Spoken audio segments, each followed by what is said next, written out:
heaviness on the upper eyelid. The excess skin is on the lower part.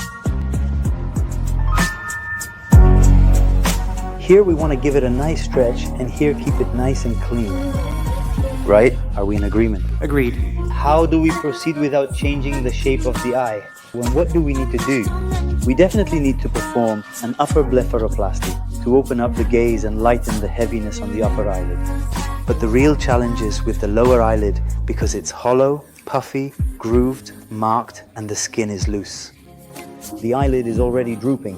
The risk that this eyelid will droop further when removing the skin is very high because this loose skin and the drooping eye make the procedure much more complicated. An eyelid lift allows us to tighten the eyelid, lift it, and smooth it out without altering the shape of the eye. And so afterwards the eye shines, it glows with its own light, bringing out the whole face without changing the shape of the eye. So a tired eye or a refreshed eye, with just 2 steps, this is what I love to do. Sabine, what eyes you have? They shoot. What do they tell you?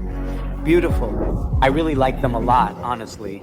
They're open, beautiful, even without makeup. Very beautiful. Beautiful.